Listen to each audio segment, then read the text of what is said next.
Hello.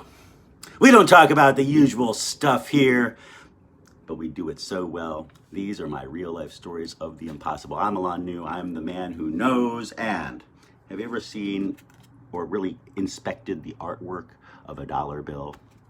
You might notice that there's a pyramid on it.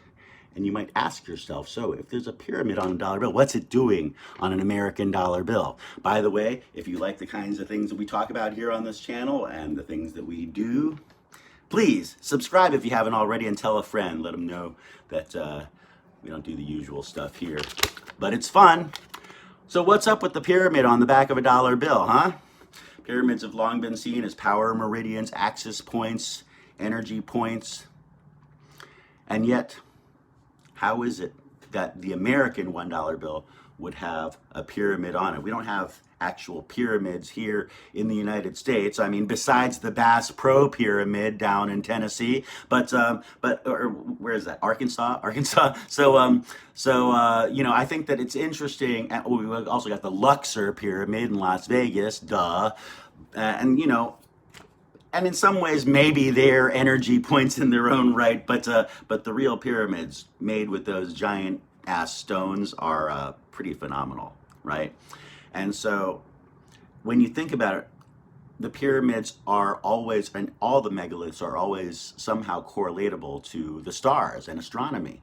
And the Great Pyramids, as my friend Aloma, who follows this channel, was just mentioning on one of my last episodes on the ley lines, she mentioned that the Great Pyramids in Egypt are configured in the same way as the Belt of Orion. And it's true, it's very, very interesting. She's not the first person to notice that, but I mean, it's been around for a long time, that is the configuration of the pyramids to the stars. Now, if the pyramids are configured to the stars, how is the United States of America, or even Washington, D.C., configured to the pyramids? And then even a better question would be why? But how is it? Well, first of all, the U.S. Mint prints these dollar bills with the pyramids on the back. Secondly, and here's one that might even surprise some of you who live here in Washington, D.C. If you take the U.S. Capitol, which sits on the east side of D.C., and the Lincoln Memorial, which sits on the other side of Pennsylvania Avenue on the west side of D.C., and then you kind of allow that angle to go straight up in that same pyramid shape, what you find is at the very, very top of the pyramid where it meets, it's basically right along the lines of 16th Street, which literally cuts the diamond of Washington, D.C. in half. So Washington, D.C., some of you don't know this, but it's actually in the shape of a square that is kind of tilted up onto its end.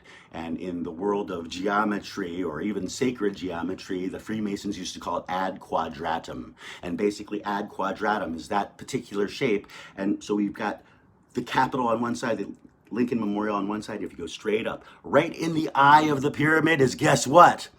The Scottish Rite Masonic Temple. Dun, dun, dun! More on that a little bit later. I hope you enjoyed today's episode. I'll tell you a little bit more about the strangeness of Washington, D.C. tomorrow. Same bat time, same new channel. Peace.